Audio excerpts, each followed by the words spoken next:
राधे राधे सांगमाने जय श्रीकृष्ण। श्री कार्तिक मासरे राधा दामोदर भगवान को जय। आज आम कार्तिक मासर 7टी बारर कहानी शुणिबु। कार्तिक मासरे समस्त कथा और कहानी सहित गोटे बारर कहानी निश्चय शुणा उचित। सोमवार दिन महादेव और पार्वती कहानी, मंगलवार दिन हनुमान कहानी, बुधवार दिन गणेश कहानी, गुरुवार दिन विष्णु भगवान कहानी, शुक्रवार दिन शुक्र देवता कहानी, शनिवार दिन शनिदेव कहानी एवं रविवार दिन सूर्य नारायण भगवान कहानी। यह शुणिले कार्तिक मासर संपूर्ण फल मिलता है। जदि आपण कार्तिक मासरे स्नान करुछंती तेबे कार्तिकर समस्त कथा और कहानी सहित यह कहानी गुड़िक निश्चय शुणु। आपण को यार संपूर्ण फल प्राप्त हेबो। आसतु एबे आमे एक एक करी कार्तिक मासर 7टी बारर कहानी शुणिबा। सोमवारर कहानी महादेव और पार्वती। एकदा महादेव पार्वती को कहले, हे पार्वती, मु दुनियार खेल देखा जाऊँगी। पार्वती कहले, हे देव, मु मध्य आपणक संगरे जीवी। महादेव कहले, हे प्रिय, रास्तार तुम भोक और तृष्णार पीड़ित हेब। मु तुमको खाद्य और पानी केउठारु आनिदेबी, तेणु तुमे एठारे कैलासरे रह। किंतु पार्वती जिदी धरिले। तेणु महादेव और पार्वती नंदी उपरे चढ़ी दुनियार खेल देखा बाहरी पड़िले। आगकू जाउथुबा बेले सेमाने अनेक लोकों को भेटिले। लोक माने सेमानंकु देखि हसिले और कहिले, देख केमिति लोक माने नंदी जंतु को कौन बुझिले नहीं, बिचारा नंदी मरुछि। यह शुणी महादेव किछि दूर जाई नंदी ओह्लाइले। एबे महादेव पादरे चलिले और पार्वती नंदी उपरे चढ़ी चलिले। किछि दूर जिबा परे आउ 4-5 जण लोक सेमानंकु भेटिले। सेमाने मध्य हसिले और ताती मारी कहले, देख केमिति जमाना आसीछि, पुरुष बिचारा पादरे चलुछि और स्त्री बलद उपरे चढ़िछि। किछि दूर जाई पार्वती नंदी ओह्लाई पड़िले। कहले, हे देव, आपण बलद उपरे बसंतु, मु पादरे चलिबी। तापरे पार्वती पादरे चलिले और महादेव नंदी उपरे चढ़िले। आगकू जाई आउ 4-5 जण लोक सेमानंकु भेटिले। सेमाने मध्य ताती मारी कहले, देख जोगी होई बुलुछि, किंतु बलद उपरे बसिछि और बिचारी पत्नी पादरे चलुछि। तेणु महादेव मध्य नंदी ओह्लाइले। एबे महादेव और पार्वती पादरे चली नंदी को नहीं जाउथिले। आगकू जाई एक पानी घाटरे 5-6 जण महिला पानी भरुथुवा देखिले। सेमाने हसी ताती मारी कहले, देख केमिति बेकार लोक, बलद थाई मध्य पादरे चलुछंती।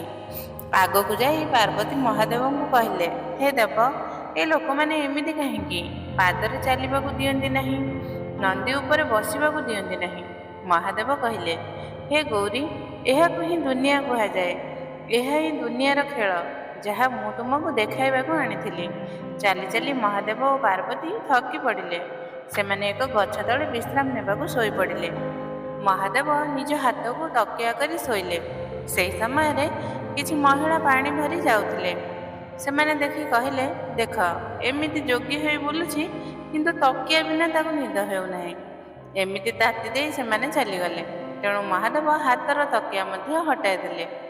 किछि समय पर से महिला माने पुनर्बार पानी भरिबाकू आसिले और आपणा आपणा मध्यरे कहले, देख एमिति जोगी होई बुलुछि, किछि कथा कहलु तो रागिगला।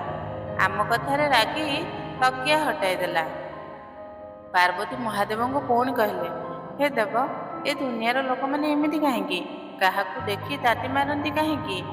महादेव कहले, हे गौरी, एहा ही दुनियार खेल। आज तुमे मध्य एहा देखिल, मनीष को कौनसी प्रकार लोक माने शांति रे रहिबाकू दियंती नहीं।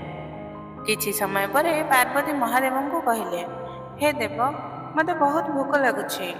महादेव कहले, हे गौरी, मु तुमको आगରୁ ही कहिथिली जे तुमे मो संगरे जीवाकू जिद्दी करुछ, किंतु मु तुमको खाद्य और पानी केउठारु देबी। किंतु पार्वती जिद्दी धरी कहले, हे देव, आपणको मते खाद्य खुआइबाकू पड़िबो। तेणु महादेव पार्वती को नहीं गाँव एक धनी बुढ़ा घर को गले और कहले, हे माँ, आमे बहुत भोकिला अच्छु, तुम घरे आमको खाद्य मिलिबो कि। धनी बुढ़ी कहला, मो घरे तो मते निज पाई पूरा पड़ो नहीं, ତୁମକୁ ଖାଦ୍ୟ କେଉଁଠୁ ଖୁଆଇବି? ତେଣୁ ମହାଦେବ ଓ ପାର୍ବତୀ ସେଠାରୁ ଆଗକୁ ଗଲେ। ଆଗକୁ ଯାଇ ଏକ ଗରିବ ବୁଢ଼ୀ ତାର ଝୁମ୍ପୁଡ଼ି ବାହାରେ ଚଉକ ଉପରେ ବସିଥିବାର ଦେଖିଲେ। ମହାଦେବ ତାଙ୍କୁ କହିଲେ, ହେ ବୁଢ଼ୀ ମା, ଆମେ ଦୁହେଁ ବହୁତ ଭୋକିଲା ଅଛୁ, ଆମକୁ ଖାଦ୍ୟ ମିଳିବ କି? ବୁଢ଼ୀ ପଚାରିଲା, ଭାଇ ତୁମେ କ'ଣ ଖାଇବ? ମହାଦେବ ଓ ପାର୍ବତୀ କହିଲେ, ଆମେ କ୍ଷୀର ଓ ମଣ୍ଡର ଖାଦ୍ୟ ଖାଇବୁ। କ୍ଷୀର ଓ ଖଣ୍ଡର ଖାଦ୍ୟ ଖାଇବୁ। ବୁଢ଼ୀ କହିଲା, ତୁମେ ମୋ ଝୁମ୍ପୁଡ଼ିରେ ବସ, ମୁଁ ଏବେ ଆସୁଛି। ମହାଦେବ ପଚାରିଲେ, ବୁଢ଼ୀ ମା କୁଆଡ଼େ ଯାଉଛ? ବୁଢ଼ୀ କହିଲା, ଭାଇ, କ୍ଷୀରି ଓ ଖଣ୍ଡ ପ୍ରସ୍ତୁତ କରିବା ପାଇଁ ମୁଁ ପନସାରୀ ଦୋକାନରୁ ଚାଉଳ ଓ ଚିନି ଆଣିବି ଓ କ୍ଷୀରି ପାଇଁ କ୍ଷୀର ଆଣିବି। ମହାଦେବ କହିଲେ, ହେ ବୁଢ଼ୀ ମା, ଯିବା ଆଗରୁ ତୁମେ ନିଜ ଘରେ ଦେଖିନିଅ, କେଜାଣି ସେଠାରେ କିଛି ଅଛି। ବୁଢ଼ୀ ତାର ଝୁମ୍ପୁଡ଼ିରେ ଦେଖିବାକୁ ଗଲା ଓ ଦେଖିଲା ଯେ ତା ଝୁମ୍ପୁଡ଼ିରେ ଅନ୍ନ ଓ ଧନର ଭଣ୍ଡାରରେ ଭର୍ତ୍ତି ହୋଇଛି। ବୁଢ଼ୀକୁ ବହୁତ ଆଶ୍ଚର୍ଯ୍ୟ ଲାଗିଲା। ତାପରେ ବୁଢ଼ୀ କ୍ଷୀରି ଓ ଖଣ୍ଡର ଖାଦ୍ୟ ପ୍ରସ୍ତୁତ କଲା ଓ 3ଟି ଥାଳିରେ ଖାଦ୍ୟ ପରିବେଷଣ କଲା। ଗୋଟିଏ ନନ୍ଦୀ ପାଇଁ, ଗୋଟିଏ ପାର୍ବତୀ ପାଇଁ, ଆଉ ଗୋଟିଏ ନିଜ ପାଇଁ। ମହାଦେବ ବୁଢ଼ୀକୁ କହିଲେ, ବୁଢ଼ୀ ମା, 3ଟି ଥାଳିରେ ଖାଦ୍ୟ ପରିବେଷଣ କଲ। ବୁଢ଼ୀ କହିଲା, ଏ 3ଟି ଥାଳିରେ କିଏ ଖାଇବ? ମହାଦେବ କହିଲେ, ଗୋଟିଏ ତ ପୁଅ ପାଇଁ, ଗୋଟିଏ ତ ବୋହୂ ପାଇଁ ଓ ଗୋଟିଏ ତୁ ନିଜ ପାଇଁ। ବୁଢ଼ୀ କହିଲା, ମହାରାଜ, ମୋର ତ କୌଣସି ପୁଅ ବୋହୂ ନାହିଁ। ମହାଦେବ କହିଲେ, ହେ ବୁଢ଼ୀ ମା, ଜରା ପଛକୁ ମୁଡ଼ି ଦେଖ। ବୁଢ଼ୀ ପଛକୁ ମୁଡ଼ି ଦେଖିଲା।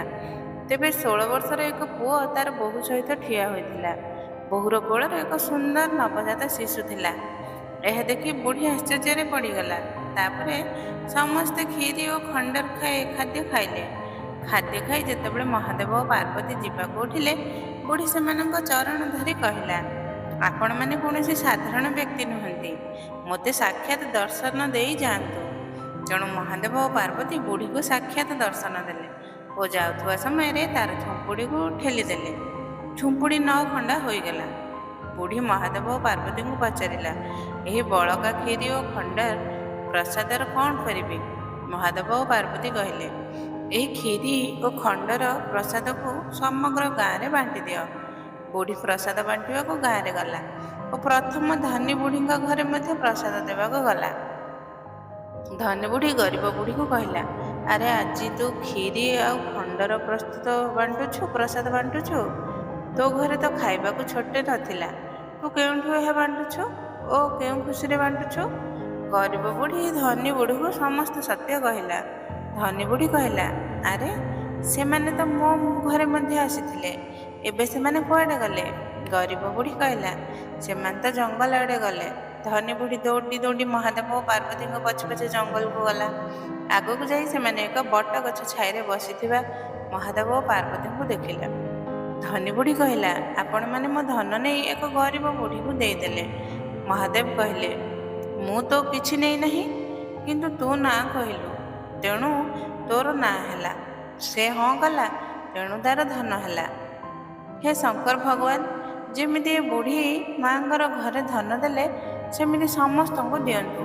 କାହାଣୀ କହୁଥିବା, ଶୁଣୁଥିବା ଓ ହୁକ୍କା ଭରୁଥିବା ସମସ୍ତଙ୍କୁ। ମଙ୍ଗଳବାରର କାହାଣୀ। ହନୁମାନଜୀ। ଏକ ଗାଁରେ ଜଣେ ବୁଢ଼ୀ ମା ରହୁଥିଲେ।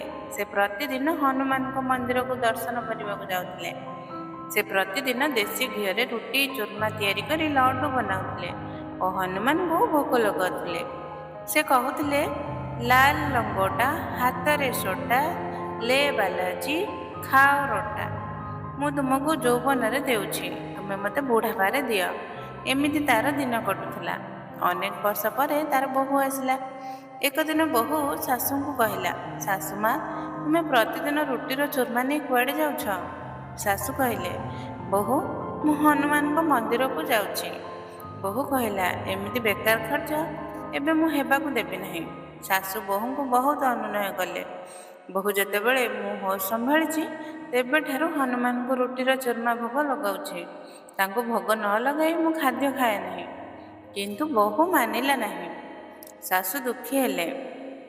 ଖାଲି ହାତରେ ମନ୍ଦିରକୁ ଯିବାକୁ ତାଙ୍କର ମନ ହେଲା ନାହିଁ।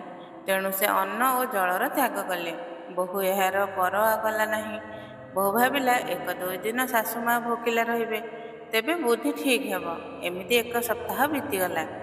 ହନୁମାନଜୀ ଭାବିଲେ, ବିଚାରୀ ବୁଢ଼ୀମା ମୋ କାରଣରୁ ଭୋକିଲା ଅଛି। ଏକ ଦିନ ହନୁମାନଜୀ ରୁଟିର ଚୁରମାର ଲଡୁ ନେଇ ବୁଢ଼ୀର ଝୁମ୍ପୁଡ଼ିକୁ ଗଲେ ଓ କହିଲେ, ହେ ବୁଢ଼ୀମା, ଭୋକିଲା କାହିଁକି ଶୋଉଛୁ?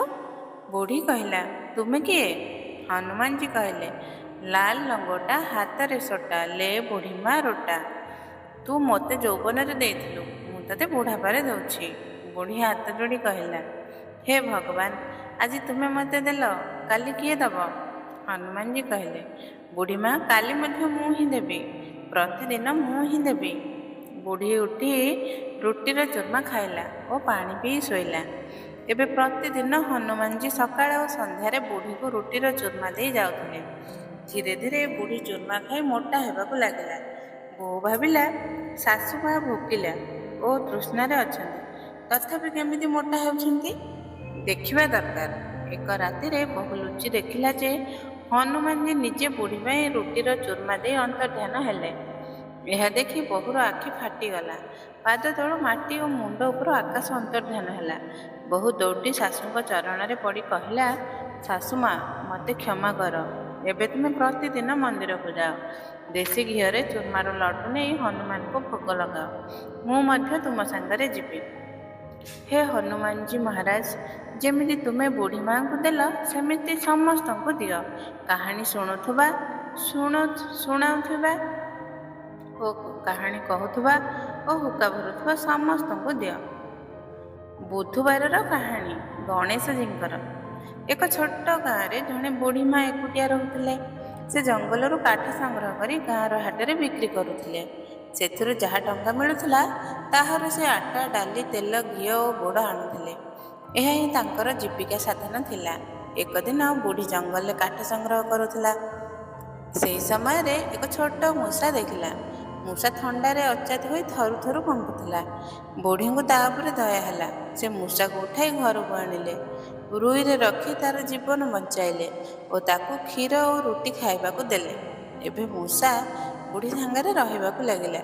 ବୁଢ଼ୀ ତାକୁ ନିଜ ପୁଅ ପରି ପାଳନ କରୁଥିଲା। ବୁଢ଼ୀ ତାର ନାମ ମୂଷା ରଖିଲେ। ଧୀରେ ଧୀରେ ଗାଁ ସାରା ଜାଣିଲେ ଯେ ମୂଷା ବୁଢ଼ୀର ପୁଅ। ଏମିତି ସମୟ ବିତୁଥିଲା। ଏକ ଦିନ ଗାଁରେ ରାଜାଙ୍କ ପୁଅର ବାହାଘର ଥିଲା। ଗାଁର ପ୍ରତ୍ୟେକ ଘରୁ ଜଣେ ଜଣେ ବରଯାତ୍ରୀ ଯାଉଥିଲେ। ପଡ଼ୋଶୀମାନେ ବୁଢ଼ୀକୁ ପଚାରିଲେ, ହେ ବୁଢ଼ୀ ମା, ତୁମ ଘରୁ ରାଜାଙ୍କ ପୁଅର ବାହାଘରକୁ କିଏ ଯିବ? ବୁଢ଼ୀ କହିଲେ, ମୋର ତ ମୂଷା ବିନା ଆଉ କେହି ନାହିଁ, ମୋ ମୂଷା ହିଁ ବରଯାତ୍ରୀ ହୋଇଯିବ। ତୁମେ ମୋ ପୁଅର ଭଲ ଯତ୍ନ ନେବ ଓ ସାଙ୍ଗରେ ନେଇ ଆସିବ। ପଡ଼ୋଶୀମାନେ କହିଲେ, ବୁଢ଼ୀ ମା, ଚିନ୍ତା କର ନାହିଁ, ଆମେ ତ ମୂଷାର ପୁରା ଯତ୍ନ ନେବୁ। ବାହାଘର ଦିନ ଗାଁ ସାରା ସହିତ ବୁଢ଼ୀର ମୂଷା ମଧ୍ୟ ବରଯାତ୍ରୀ ହୋଇଗଲା। ବରଯାତ୍ରୀ ପଡ଼ୋଶୀ ଗାଁରେ ପହଞ୍ଚିଲା। ସମସ୍ତେ ତାଳବରେ ସ୍ନାନ କରୁଥିଲେ। ସେହି ସମୟରେ ମୂଷା ମଧ୍ୟ ସ୍ନାନ କରୁଥିଲା। ତାଲାବ ସାମ୍ନାରେ ରାଜାଙ୍କ ମହଲ ଥିଲା। ରାଜକୁମାରୀ ଝରକାରୁ ବରଯାତ୍ରୀମାନଙ୍କୁ ଦେଖୁଥିଲେ। ସେ ମୂଷାକୁ ମଧ୍ୟ ସ୍ନାନ କରୁଥିବା ଦେଖି ଆଶ୍ଚର୍ଯ୍ୟ ହେଲେ।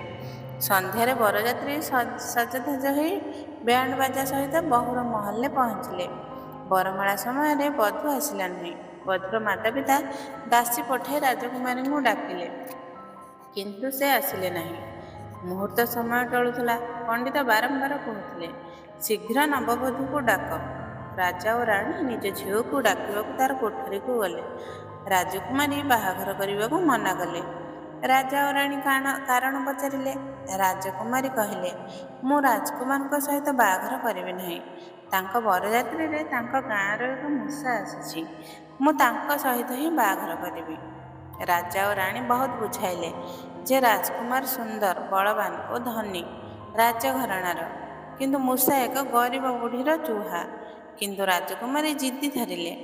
ରାଜା ଓ ରାଣୀ ବରଯାତ୍ରୀ ଓ ସମୁଦୀଙ୍କୁ କ୍ଷମା ମାଗି କହିଲେ, ଆମ ଝିଅ ତୁମ ବରଯାତ୍ରୀରେ ଆସିଥିବା ମୂଷା ସହିତ ବାହାଘର କରିବାକୁ ଚାହୁଁଛି। ସମସ୍ତେ ରାଗି ନ ଖାଇ ନ ପିଇ ଚାଲିଗଲେ। ରାଜା ଓ ରାଣୀ ରାଜକୁମାରୀଙ୍କ ବାହାଘର ମୂଷା ସହିତ କରାଇଦେଲେ। ଯେତେବେଳେ ବରଯାତ୍ରୀ ଗାଁକୁ ଫେରିଲା, ବୁଢ଼ୀ ଗାଁବାସୀ ଓ ପଡ଼ୋଶୀଙ୍କୁ ପଚାରିଲା, ତୁମେ ସମସ୍ତେ ଫେରିଲ, ମୋ ମୂଷା କୁଆଡ଼େ ଗଲା?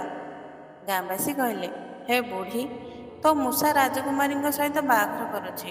ସେ ତୋ ପାଇଁ ବହୁ ଧନ ବୋହୂ ଧନ ଓ ଦୌଲତ ନେଇ ଆସୁଛି। ତୁ ନୂଆ ବୋହୂର ସ୍ୱାଗତ ପାଇଁ ପ୍ରସ୍ତୁତ କର। ବୁଢ଼ୀ ଘର ସଫା କରି ମାଣ୍ଡଣା ମାଣ୍ଡିଲେ, ଗୁଡ଼ର ଲାପସି, ପୁରୀ ଓ ପଟାସା ତିଆରି କଲେ। ଗାଁର ମହିଳାଙ୍କୁ ଡାକି ମଙ୍ଗଳ ଗୀତ ଗାଇଲେ। ତାପରେ ମୂଷା ରଥରେ ରାଜକୁମାରୀ ଓ ଅନେକ ଧନ ଦୌଲତ ନେଇ ଆସିଲା। ବୁଢ଼ୀ ପୁଅ ଓ ବୋହୂର ଆରତି କରି ଗୃହ ପ୍ରବେଶ କରାଇଲେ ଓ ପଡ଼ୋଶୀରେ ଗୁଡ଼ ଓ ପଟାସା ବାଣ୍ଟିଲେ। ଏମିତି ବୁଢ଼ୀର ଜୀବନ ଆହୁରି ଖୁସିରେ କଟିବାକୁ ଲାଗିଲା। ଏକ ଦିନ ନୂଆ ବୋହୂ ଭାବିଲା, ମୋ ଶାଶୁ ମାଆଙ୍କୁ ଗଣେଶ ଭଗବାନଙ୍କ ଦର୍ଶନ କରାଇବା ଉଚିତ। ଏ ବିଚାରକୁ ତ ଜଣା ନାହିଁ ଯେ ତାର ମୂଷା ସାକ୍ଷାତ ଗଣେଶ ଭଗବାନ। ଏକ ଦିନ ମୂଷା ତାର ଖୋଲି ଉତାରି ଭିତରେ ସ୍ନାନ କରୁଥିଲା। ବୋହୂ ଶାଶୁଙ୍କୁ କହିଲା, ଶାଶୁ ମା, ତୁମ ମୂଷା ଭିତରେ ସ୍ନାନ କରୁଛି, ତୁମେ ତାର ଖୋଳିକୁ ଜାଳି ଦିଅ। ଶାଶୁ କହିଲେ, ବୋହୂ, ଖୋଳି ଜାଳିଲେ ମୋ ମୂଷା କ'ଣ ପିନ୍ଧିବ? ବୋହୂ କହିଲା, ଶାଶୁ ମା, ମୁଁ ଯେମିତି କହୁଛି ତମେ ସେମିତି କର। ବୁଢ଼ୀ ମୂଷାର ଖୋଳି ଜାଳିଦେଲେ। ମୂଷା ଭିତରୁ ଖୋଲି ମାଗିଲା। ରାଜକୁମାରୀ କହିଲେ, ଆପଣ ଯେମିତି ଅଛନ୍ତି ସେମିତି ବାହାରକୁ ଆସନ୍ତୁ। ବାହାଘର ଦିନ ମୁଁ ଯେଉଁ ଦର୍ଶନ କରିଥିଲି ସେହି ଦର୍ଶନ ଏବେ ଆପଣ ନିଜ ମାଆଙ୍କୁ କରାନ୍ତୁ। ତେବେ ଗଣେଶ ଭଗବାନ ସାକ୍ଷାତ ଦର୍ଶନ ଦେଲେ। ବୁଢ଼ୀ ମା ଗଣେଶଙ୍କ ଦର୍ଶନ ପାଇ ଧନ୍ୟ ହେଲେ। ହେ ଗଣେଶ ଭଗବାନ, ଯେମିତି ଆପଣ ମୂଷା ବେଶରେ ବୁଢ଼ୀ ମାଆଙ୍କୁ ଓ ରାଜକୁମାରୀଙ୍କୁ ଦର୍ଶନ ଦେଲେ, ସେମିତି ଆମକୁ ମଧ୍ୟ ଦର୍ଶନ ଦିଅ।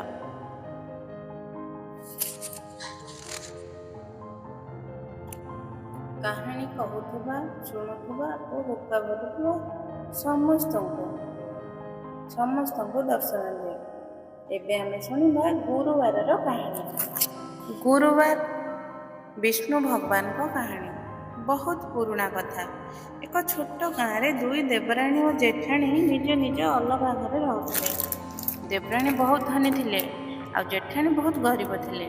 ଏକ ଦିନ ଜଣେ ଜେଠାଣୀଙ୍କୁ କହିଲେ ଯେ କାର୍ତ୍ତିକ ମାସରେ ପ୍ରତ୍ୟେକ ଗୁରୁବାରର ବ୍ରତ କରି କଦଳୀ ଗଛକୁ ଜଳ ସିଞ୍ଚନ କରି ଦୀପ ଜାଳି ଗୁଡ଼ ଓ ଚଣା ଗାଈକୁ ଖୁଆଇ ହଳଦିଆ ଖାଦ୍ୟ ଖାଇ ଓ ହଳଦିଆ ପୋଷାକ ପିନ୍ଧିଲେ ଘରର ଗରିବୀ ଦୂର ହୁଏ। ତେଣୁ ଜେଠାଣୀ ଗାଁର ମହିଳାଙ୍କ ସହିତ କାର୍ତ୍ତିକ ମାସରେ ଗୁରୁବାରର ବ୍ରତ କରିବା ଆରମ୍ଭ କଲେ। ସେ ଚଣା ଡାଲିକୁ ଏକ ଦିନ ଆଗରୁ ପାଣିରେ ଭିଜାଇ ରଖୁଥିଲେ। ଗୁରୁବାର ଦିନ ଚଣା ଡାଲି ଓ ଗୁଡ଼ ଗାଈକୁ ଖୁଆଉଥିଲେ। ହଳଦିଆ ପୋଷାକ ପିନ୍ଧୁଥିଲେ। ଚଣା ଡାଲି ଓ ବେସନରେ ତିଆରି ଲଡୁ ଓ ହଳଦୀ ଖାଉଥିଲେ। ସେହିଦିନ ସେ ଲୁଣ ଖାଉନଥିଲେ, ପୋଷାକ ଧୋଉନଥିଲେ। ସେ ବିଷ୍ଣୁ ଭଗବାନଙ୍କ ପୂଜା କରୁଥିଲେ, କଦଳୀ ଗଛକୁ ଜଳ ସିଞ୍ଚନ କରୁଥିଲେ ଓ ଦୀପ ଜଳାଉଥିଲେ। ଏମିତି କାର୍ତ୍ତିକ ମାସରେ ଗୁରୁବାରର ବ୍ରତ କରିବା ମାତ୍ରେ ତାଙ୍କ ଘର ଅନ୍ନ ଧନର ଭଣ୍ଡାରରେ ଭରିଗଲା। ତାଙ୍କ ସ୍ୱାମୀଙ୍କୁ ମଧ୍ୟ ବହୁତ ଭଲ ଚାକିରି ମିଳିଲା। 10 ମାସ ପରେ ତାଙ୍କୁ ଏକ ସୁନ୍ଦର ପୁତ୍ର ଜନ୍ମ ହେଲା। ଏକ ଦିନ ଦେବରାଣୀଙ୍କୁ ଜଣାପଡ଼ିଲା ଯେ ଜେଠାଣୀ ବହୁତ ଧନୀ ହୋଇଗଲେ। ସେ ଜେଠାଣୀଙ୍କୁ ଏହାର କାରଣ ପଚାରିଲେ। ଜେଠାଣୀ, ଯିଏ ବହୁତ ଭୋଳା ଥିଲେ ଓ ଚାଲାକି ଜାଣିନଥିଲେ, ସେ କାର୍ତ୍ତିକ ମାସରେ ଗୁରୁବାରର ବ୍ରତ କଥା କହିଲେ। ସେ କହିଲେ, ମୋ ଉପରେ ବିଷ୍ଣୁ ଦେବ ତ୍ରୁଟି ପଡ଼ିଛନ୍ତି।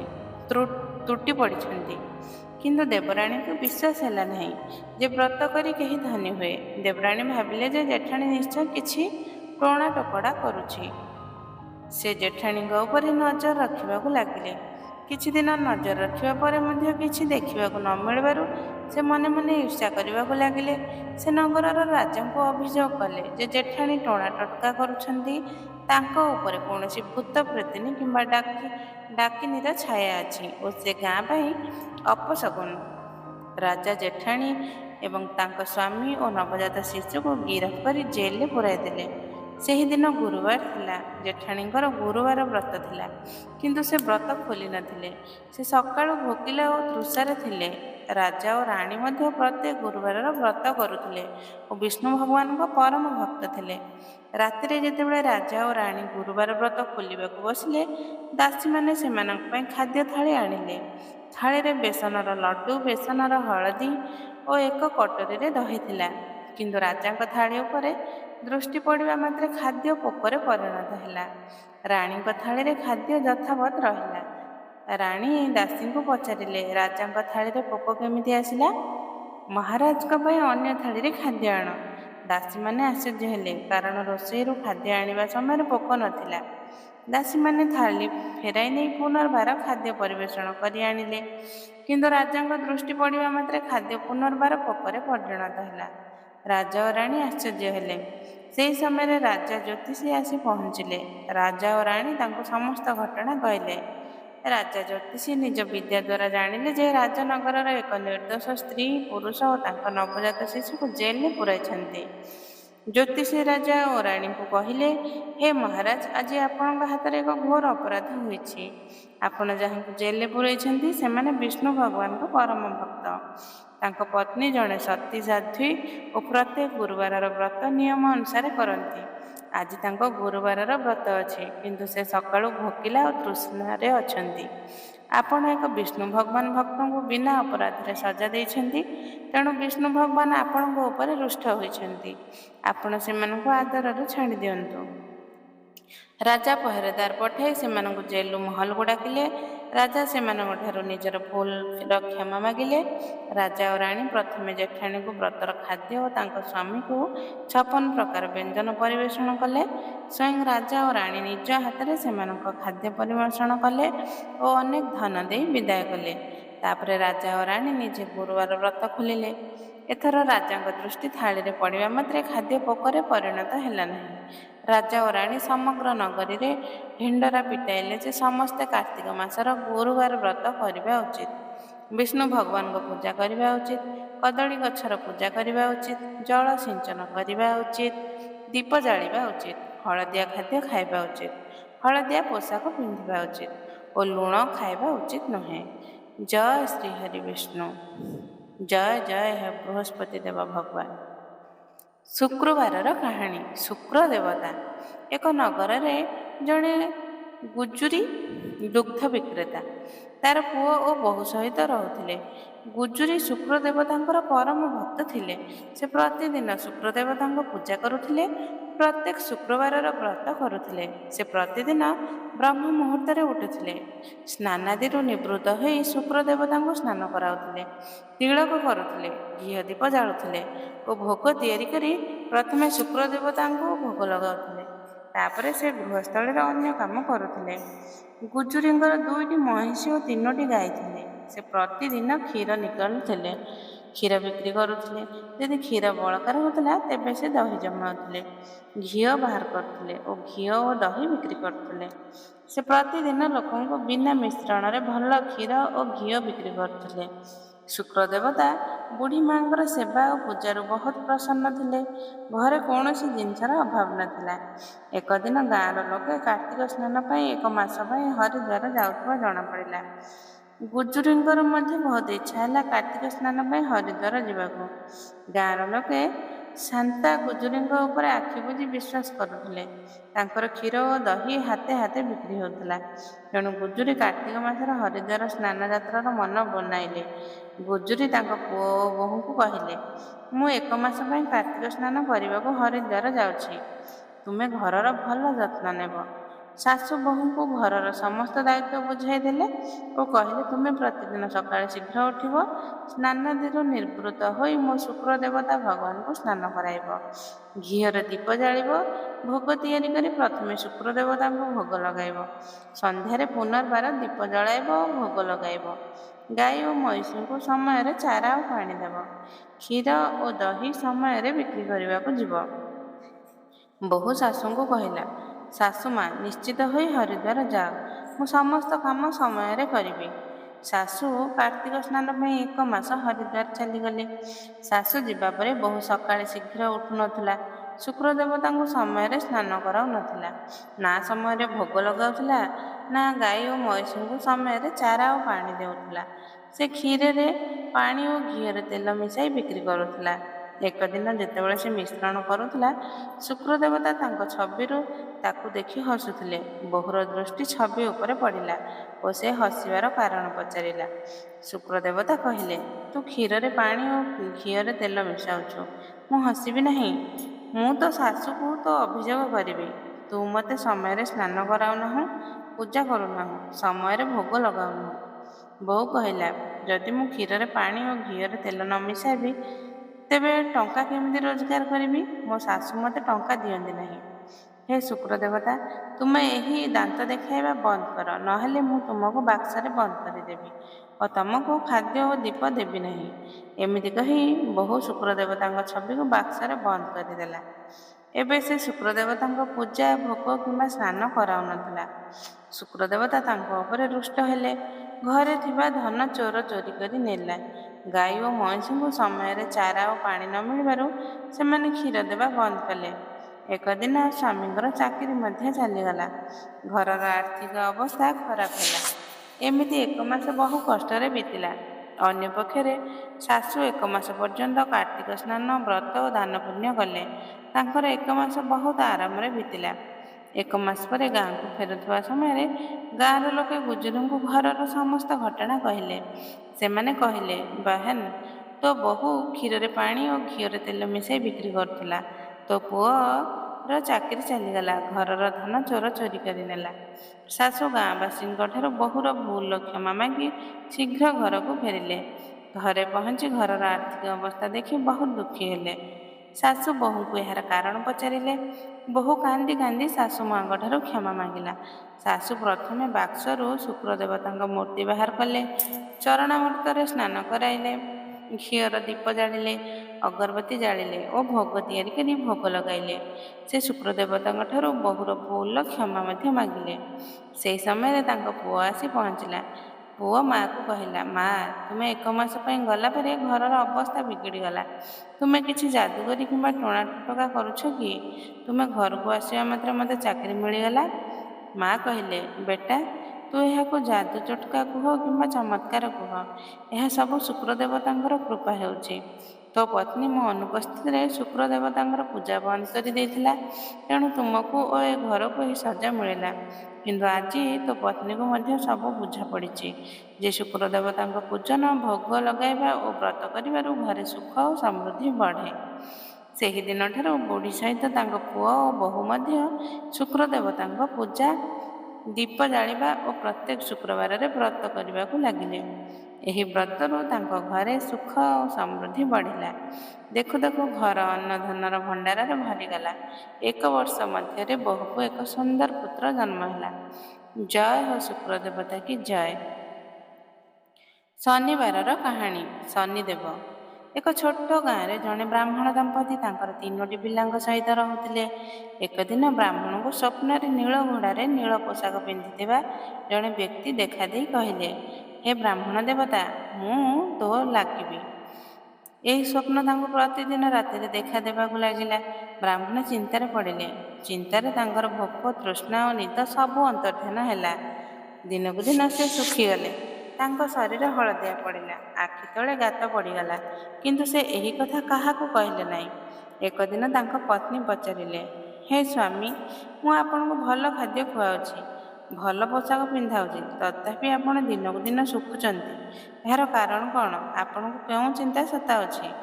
ବ୍ରାହ୍ମଣ କହିଲେ, ଭଗବାନ ମୋତେ ପ୍ରତିଦିନ ରାତିରେ ନୀଳ ପୋଷାକ ପିନ୍ଧି ନୀଳ ଘୋଡ଼ାରେ ଜଣେ ବ୍ୟକ୍ତି ସ୍ୱପ୍ନରେ ଦେଖା ଦେଉଛନ୍ତି ଓ କହୁଛନ୍ତି, ମୁଁ ତୋ ଲାଗିବି।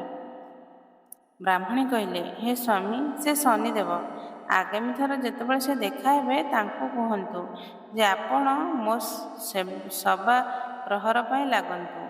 ଏହାଠାରୁ ଅଧିକ ଅବଧି ପାଇଁ ଲାଗିବାକୁ ଦିଅନ୍ତୁ ନାହିଁ। ଏହା ଶୁଣି ବ୍ରାହ୍ମଣଙ୍କୁ କିଛି ଆଶ୍ୱାସନା ମିଳିଲା। ସେହି ରାତିରେ ପୁନର୍ବାର ସେହି ସ୍ୱପ୍ନ ଆସିଲା। ଶନିଦେବ କହିଲେ, ହେ ବ୍ରାହ୍ମଣ ଦେବ, ମୁଁ ତୋ ଲାଗିବି। ବ୍ରାହ୍ମଣ ପଚାରିଲେ, ହେ ଶନିଦେବ, ଆପଣ କେତେ ସମୟ ପାଇଁ ଲାଗିବେ? ଶନିଦେବ କହିଲେ, ମୁଁ 7 ବର୍ଷ ପାଇଁ ଲାଗିବି। ବ୍ରାହ୍ମଣ ହାତ ଯୋଡ଼ି ଅନୁନୟ କରି କହିଲେ, ହେ ଶନିଦେବ, ମୁଁ ବହୁତ ଗରିବ, ଏତେ ସମୟ ମୁଁ ସହିପାରିବି ନାହିଁ। ଶନିଦେବ କହିଲେ, ତେବେ ମୁଁ ତୋ 7.5 ବର୍ଷ ପାଇଁ ଲାଗିବି। ବ୍ରାହ୍ମଣ ପୁନର୍ବାର ଅନୁନୟ କରି କହିଲେ, ହେ ଶନିଦେବ ମହାରାଜ, ମୁଁ ଆପଣଙ୍କ ଚରଣ ଧରୁଛି, ଦୟାକରି ଅବଧି ଆହୁରି କମାନ୍ତୁ। ଶନିଦେବ କହିଲେ, ଏବେ ମୁଁ ତୋ 2.5 ବର୍ଷ ପାଇଁ ଲାଗିବି। ବ୍ରାହ୍ମଣ ପୁନର୍ବାର ଅନୁନୟ କରିବାକୁ ଲାଗିଲେ। ଶନିଦେବ କହିଲେ, ହେ ବ୍ରାହ୍ମଣ ଦେବ, ସବା ପ୍ରହର ତ ମୁଁ ଲାଗିବି ହିଁ, କାରଣ ଏତିକି ତ ମୁଁ କୋଡ଼ି କଳଗୀ ମାତାଙ୍ଗ ଭିକାରୀକୁ ମଧ୍ୟ ଲାଗେ। ବ୍ରାହ୍ମଣ କହିଲେ, ଠିକ୍ ଅଛି, ତାପରେ ଶନିଦେବ ବ୍ରାହ୍ମଣଙ୍କର ସଭା ପ୍ରହର ପାଇଁ ଲାଗିଲେ। ସେହି ସମୟରେ ବ୍ରାହ୍ମଣଙ୍କର ନିଦ ଭାଙ୍ଗିଗଲା। ଦେଖିଲେ ସକାଳ 4ଟା ବାଜୁଛି। ବ୍ରାହ୍ମଣ ତାଙ୍କ ପତ୍ନୀଙ୍କୁ କହିଲେ, ଭଗବାନ ଶନିଦେବ ମୋ ସଭା ପ୍ରହର ପାଇଁ ଲାଗିଛନ୍ତି। ତେଣୁ ମୁଁ ଜଙ୍ଗଲକୁ ଯାଇ ତପସ୍ୟା କରି ସମୟ ବିତାଇବି। ତୁ ମୋ ପାଇଁ ଖାଦ୍ୟ ଓ ପାଣି ବାନ୍ଧିଦେ। ପଛରେ ତୁ କାହା ସହିତ ଝଗଡ଼ା କରିବୁ ନାହିଁ। ଘରେ ହିଁ ବସିବୁ। ପିଲାମାନଙ୍କୁ ବାହାରକୁ ଛାଡ଼ିବୁ ନାହିଁ।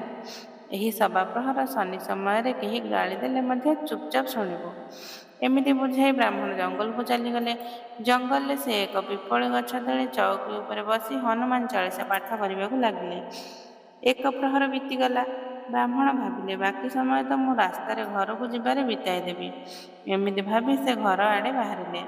ରାସ୍ତାରେ ତାଙ୍କୁ ଏକ ଶାଗ ବାଡ଼ି ଦେଖାଗଲା, ଯେଉଁଠାରେ ମଟିରେ ଉଠୁଥିଲା। ବ୍ରାହ୍ମଣ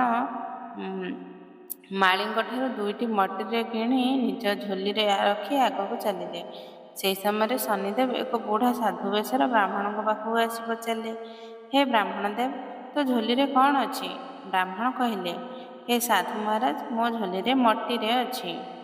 ସାଧୁ କହିଲେ, ତୁ ତ ଝୋଲି ଖୋଲି ଦେଖା। ବ୍ରାହ୍ମଣ ଝୋଲି ଖୋଲିବା ମାତ୍ରେ ତାରୁ ନଗରର ରାଜାଙ୍କ 2 ରାଜକୁମାରୀଙ୍କ ମୁଣ୍ଡ ବାହାରିଲା, ମଟିରେ ନୁହେଁ। ସାଧୁ ବ୍ରାହ୍ମଣଙ୍କୁ ନେଇ ରାଜାଙ୍କ ପାଖକୁ ଗଲେ ଓ କହିଲେ, ହେ ମହାରାଜ, ଏହି ବ୍ରାହ୍ମଣ ଆପଣଙ୍କ 2 ପୁତ୍ରଙ୍କର ହତ୍ୟା କରିଛି। ତାର ଝୋଲିରେ ଆପଣଙ୍କ ପୁତ୍ରଙ୍କ ମୁଣ୍ଡ ଅଛି। ଏହା ଖୋଲି ଦେଖନ୍ତୁ। ରାଜା କହିଲେ, ମୋତେ ଦେଖାଅ ନାହିଁ। ମୁଁ ମୋ ପୁତ୍ରମାନଙ୍କର କଟା ମୁଣ୍ଡ ଦେଖିପାରିବି ନାହିଁ। ରାଜା ସଙ୍ଗେ ସଙ୍ଗେ ଆଦେଶ ଦେଲେ, ଏହି ବ୍ରାହ୍ମଣକୁ ଫାଶୀ ଦିଅ। ମହଲରେ ହାହାକାର ମଚିଗଲା। ବ୍ରାହ୍ମଣ ରାଜାଙ୍କ ଚରଣରେ ପଡ଼ି ଅନୁନୟ କରିବାକୁ ଲାଗିଲେ, କିନ୍ତୁ ରାଜା ଗୋଟିଏ କଥା ଶୁଣିଲେ ନାହିଁ। ସେହି ସମୟରେ ସାଧୁ ମହାରାଜ ଅନ୍ତର୍ଦ୍ଧାନ ହେଲେ। ଯେତେବେଳେ ବ୍ରାହ୍ମଣକୁ ଫାଶୀ ଦିଆବାକୁ ନିଆଗଲା, ତାଙ୍କୁ ତାଙ୍କର ଶେଷ ଇଚ୍ଛା ପଚରାଗଲା। ବ୍ରାହ୍ମଣ ଭାବିଲେ, ଯଦି କୌଣସି ଉପାୟରେ ଏହି ଶନିର ସମୟ ଅତିକ୍ରମ ହୋଇଯାଏ, ତେବେ ମୋ ଫାଶୀ ରହିଯାଇପାରେ। ସେ କହିଲେ, ହେ ଭାଇ, ମୁଁ ଛୋଟବେଳୁ ବାଲାଜୀ ମହାରାଜଙ୍କର ଭକ୍ତ। ତୁମେ ମୋତେ 108 ଥର ହନୁମାନ ଚାଳିଶା ଶୁଣାଇ ଦିଅ। ଏକ ଜ୍ଞାନୀ ପଣ୍ଡିତଙ୍କୁ ଡକାଗଲା ଓ ବ୍ରାହ୍ମଣଙ୍କୁ 108 ଥର ହନୁମାନ ଚାଳିଶା ଶୁଣାଇଲେ। ଏହି ସମୟରେ ସଭା ପ୍ରହର ବିତିଗଲା। ହନୁମାନ ଚାଳିଶା 108 ଥର ଶୁଣିବାରୁ ଶନିର ଦଶା ଟଳିଗଲା। ରାଜାଙ୍କର 2 ରାଜକୁମାର ଶିକାର ଖେଳି ମହଲକୁ ଫେରି ଆସିଲେ। 2 ରାଜକୁମାରଙ୍କୁ ଜୀବିତ ଦେଖି ରାଜାଙ୍କର ଖୁସିର ସୀମା ରହିଲା ନାହିଁ, କିନ୍ତୁ ସେ ଭୟରେ କମ୍ପିବାକୁ ଲାଗିଲେ। କାରଣ ସେ ଭାବୁଥିଲେ ଯେ ବ୍ରାହ୍ମଣଙ୍କୁ ବିନା ଅପରାଧରେ ଫାଶୀ ଦେବାକୁ ଆଦେଶ ଦେଇଛନ୍ତି। ରାଜା ତୁରନ୍ତ ବ୍ରାହ୍ମଣଙ୍କୁ ମୁକ୍ତ କରିବାକୁ ଆଦେଶ ଦେଲେ ଓ ତାଙ୍କଠାରୁ କ୍ଷମା ମାଗିଲେ। ସେ ବ୍ରାହ୍ମଣଙ୍କୁ ଅନେକ ଧନ, ବସ୍ତ୍ର ଓ ଅଳଙ୍କାର ଦେଇ ସମ୍ମାନର ସହିତ ବିଦାୟ କଲେ। ରାଜା ବ୍ରାହ୍ମଣଙ୍କୁ କହିଲେ, ହେ ବ୍ରାହ୍ମଣ ଦେବ, ମୁଁ ଆପଣଙ୍କୁ ବିନା ଅପରାଧରେ ଦଣ୍ଡ ଦେବାକୁ ଚାହିଁଥିଲି। ଦୟାକରି ମୋତେ କ୍ଷମା କରନ୍ତୁ। କିନ୍ତୁ ଏହି ଘଟଣାରୁ ମୁଁ ଶିଖିଛି ଯେ ଶନିଦେବଙ୍କ ପ୍ରଭାବ ଅତ୍ୟନ୍ତ ଶକ୍ତିଶାଳୀ। ଆପଣ କ'ଣ କରି ଶନିଦେବଙ୍କ କୋପରୁ ରକ୍ଷା ପାଇଲେ? ବ୍ରାହ୍ମଣ ହାତ ଯୋଡ଼ି କହିଲେ, ହେ ମହାରାଜ, ମୁଁ ଶନିଦେବଙ୍କୁ ଅନୁନୟ କରି ତାଙ୍କ ଦଶାକୁ 7 ବର୍ଷରୁ ସଭା ପ୍ରହରକୁ କମାଇଥିଲି। ତାପରେ ମୁଁ ହନୁମାନ ଚାଳିଶା ପାଠ କରି ଓ ବାଲାଜୀ ମହାରାଜଙ୍କ କୃପାରୁ ଏହି ସମୟ ଅତିକ୍ରମ କରିପାରିଲି। ଶନିଦେବଙ୍କ କୋପରୁ ରକ୍ଷା ପାଇବା ପାଇଁ ପ୍ରତ୍ୟେକ ଶନିବାର ବ୍ରତ କରି ଶନି ମନ୍ତ୍ର ଜପ କରି ପିପଳ ଗଛ ତଳେ ସରସପ ତେଲର ଦୀପ ଜାଳି କଳା ଚଣା ଓ କଳା ବସ୍ତ୍ର ଦାନ କଲେ ଶନିଦେବ ପ୍ରସନ୍ନ ହୁଅନ୍ତି। ଏହା ସହିତ ହନୁମାନ ଚାଳିଶାର ପାଠ କଲେ ଶନିଦେବଙ୍କ ଦୁଷ୍ପ୍ରଭାବ କମେ। ରାଜା ବ୍ରାହ୍ମଣଙ୍କର କଥା ଶୁଣି ବହୁତ ପ୍ରଭାବିତ ହେଲେ।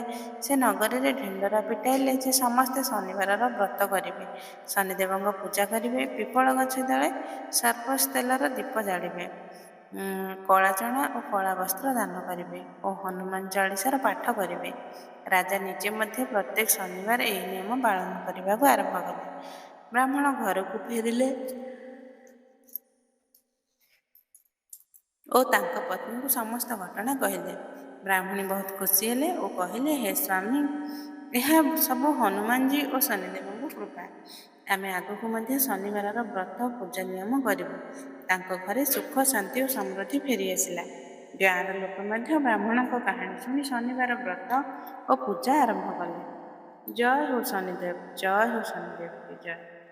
ଏହି କାହାଣୀ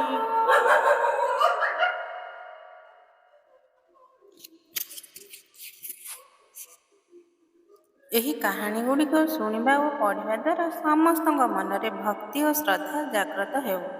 ଯେଉଁମାନେ ଏହି ବ୍ରତ ଓ ପୂଜା ନିୟମ ଅନୁସାରେ କରନ୍ତି ସେମାନଙ୍କ ଜୀବନରେ ସୁଖ, ଶାନ୍ତି ଓ ସମୃଦ୍ଧି ଆସେ। ଜୟ ହୋ ବିଷ୍ଣୁ ଭଗବାନ, ଜୟ ଶୁକ୍ର ଦେବତା, ଜୟ ହୋ ଶନିଦେବ, ଜୟ। ଏବେ ଆମେ ଶୁଣିବା ରବିବାରର କାହାଣୀ। ସୂର୍ଯ୍ୟ ନାରାୟଣ ଭଗବାନଙ୍କ କଥା। ଏକ ଗାଁରେ ଜଣେ ଗରିବ ବ୍ୟବସାୟୀ ତାଙ୍କ ପତ୍ନୀ ଓ ଦୁଇ ପିଲାଙ୍କ ସହିତ ରହୁଥିଲେ। ସେ ଦିନ ରାତି କଠିନ ପରିଶ୍ରମ କରୁଥିଲେ, କିନ୍ତୁ ତାଙ୍କ ବ୍ୟବସାୟରେ କୌଣସି ଲାଭ ହେଉନଥିଲା। ଘରେ ଅନ୍ନ ଓ ଟଙ୍କାର ଅଭାବ ରହୁଥିଲା। ଏକ ଦିନ ତାଙ୍କ ପତ୍ନୀ କହିଲେ, ହେ ସ୍ୱାମୀ, ଆମେ ଏତେ ପରିଶ୍ରମ କରୁଛୁ, କିନ୍ତୁ ଆମ ଜୀବନରେ କିଛି ବଦଳୁ ନାହିଁ। ଆପଣ ଗାଁର ପୁରୋହିତଙ୍କ ପାଖକୁ ଯାଇ ଆମ ଦୁଃଖର କାରଣ ପଚାରନ୍ତୁ। ବ୍ୟବସାୟୀ ଗାଁର ପୁରୋହିତଙ୍କ ପାଖକୁ ଗଲେ ଓ ନିଜର ଦୁଃଖର କାରଣ ଜଣାଇଲେ। ପୁରୋହିତ ଧ୍ୟାନ କରି କହିଲେ, ହେ ବ୍ୟବସାୟୀ, ତୁମେ ସୂର୍ଯ୍ୟନାରାୟଣ ଭଗବାନଙ୍କୁ ପ୍ରସନ୍ନ କରିବା ପାଇଁ ରବିବାରର ବ୍ରତ କର। ପ୍ରତ୍ୟେକ ରବିବାର ସକାଳେ ସୂର୍ଯ୍ୟୋଦୟ ପୂର୍ବରୁ ଉଠି ସ୍ନାନ କରି ଶୁଦ୍ଧ ଲାଲ ବସ୍ତ୍ର ପିନ୍ଧି ସୂର୍ଯ୍ୟ ଦେବତାଙ୍କୁ ତମ୍ବା ପାତ୍ରରେ ଜଳ ଅର୍ପଣ କର। ତାପରେ ଗୁଡ଼ ଓ ଚାଉଳରେ ତିଆରି ମିଠା ଭୋଗ ଲଗାଇ ଆଦିତ୍ୟ ହୃଦୟ ସ୍ତୋତ୍ର ପାଠ କର। ଏହି ଦିନ ଲୁଣ ଖାଇବ ନାହିଁ ଓ କୌଣସି ତେଲୀୟ ଖାଦ୍ୟ ଖାଇବ ନାହିଁ। ଏହା କରିବା ଦ୍ୱାରା ସୂର୍ଯ୍ୟନାରାୟଣ ତୁମ ଉପରେ ପ୍ରସନ୍ନ ହେବେ ଓ ତୁମ ଜୀବନରୁ ଦୁଃଖ ଦୂର ହେବ। ବ୍ୟବସାୟୀ ଘରକୁ ଫେରି ତାଙ୍କ ପତ୍ନୀଙ୍କୁ ପୁରୋହିତଙ୍କ କଥା କହିଲେ। ସେମାନେ ଦୁହେଁ ମିଶି ରବିବାରର ବ୍ରତ ଆରମ୍ଭ କଲେ। ପ୍ରତ୍ୟେକ ରବିବାର ସେମାନେ ସୂର୍ଯ୍ୟୋଦୟ ପୂର୍ବରୁ ଉଠୁଥିଲେ, ସ୍ନାନ କରୁଥିଲେ, ଲାଲ ବସ୍ତ୍ର ପିନ୍ଧୁଥିଲେ, ତମ୍ବା ପାତ୍ରରେ ସୂର୍ଯ୍ୟଦେବଙ୍କୁ ଜଳ ଅର୍ପଣ କରୁଥିଲେ, ଗୁଡ଼ ଓ ଚାଉଳରେ ମିଠା ତିଆରି କରୁଥିଲେ ଓ ଆଦିତ୍ୟ ହୃଦୟ ସ୍ତୋତ୍ର ପାଠ କରୁଥିଲେ। ସେମାନେ ସେହିଦିନ ଲୁଣ ଓ ତେଲୀୟ ଖାଦ୍ୟ ଖାଉନଥିଲେ। କିଛି ସପ୍ତାହ ଏମିତି ବ୍ରତ କରିବା ପରେ ବ୍ୟବସାୟୀଙ୍କ ବ୍ୟବସାୟରେ ଉନ୍ନତି ହେବାକୁ ଲାଗିଲା। ତାଙ୍କର ଦୋକାନରେ ଗ୍ରାହକଙ୍କ ଭିଡ଼ ଜମିବାକୁ ଲାଗିଲା ଓ ଲାଭ ବଢ଼ିବାକୁ ଲାଗିଲା। ଘରେ ଅନ୍ନ ଓ ଧନର ଅଭାବ ଦୂର ହେଲା।